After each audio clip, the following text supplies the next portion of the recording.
I was born in Barbados, in the parish of St. Michael's, to a Bayesian mom and a Canadian father.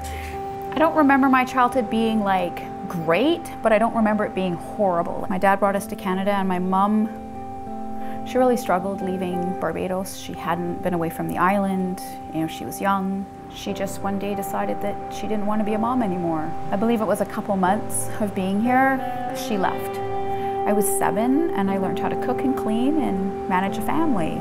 Was introduced to drugs and alcohol at the age of 12, smoked my first joint, drank, and I liked how it made me feel. I liked not being able to feel. I loved the sensation of the world around me disappearing, and none of the hurt or the pain or the sorrow or the neglect or the abandonment or any of it was there, or abuse. I can say that I was an alcoholic and an addict at an early age. Did I recognize it? No, not at all. So over the course of the years, I just continued to do what I did and moved to Victoria, had my first daughter, Dominique, and then met my first husband.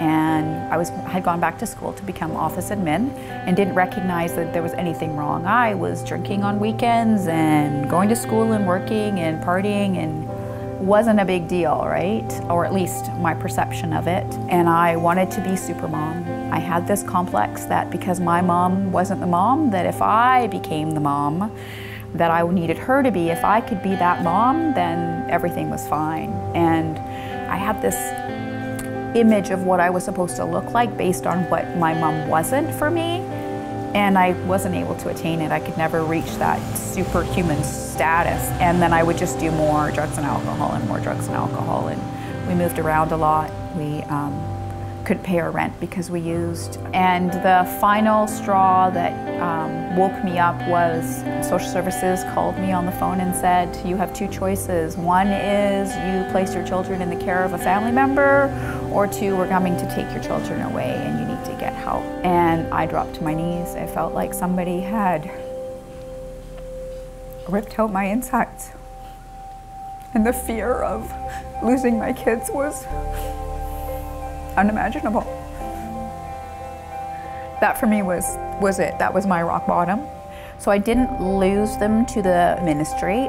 They were temporarily in care of a family member, but I had to prove that I was capable of caring for them in order to have them. And it took me a week to find Lydia Home.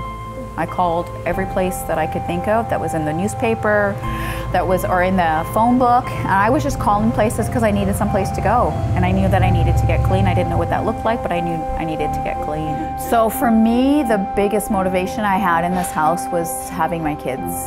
And that was like the driving force. That was, of me doing all of the work, of me journaling exactly what I was feeling. All of the ladies that work here are amazing, and they have such a sense of calm about them. I got to be just Gina here. Like, I got to learn who Gina was, what I was capable of, what terrified me, how to pray, where to find answers.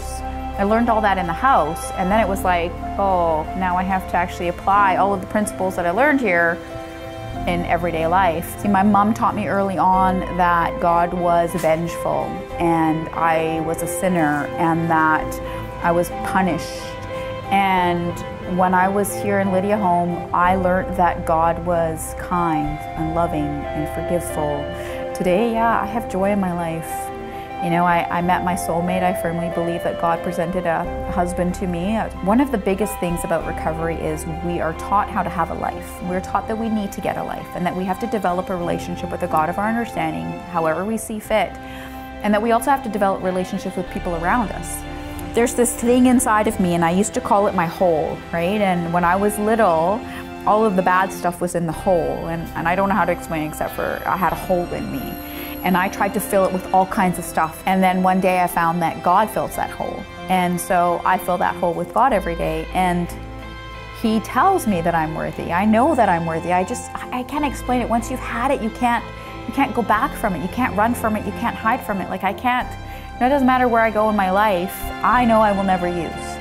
I just know that because there's nothing worth giving up the life I have today.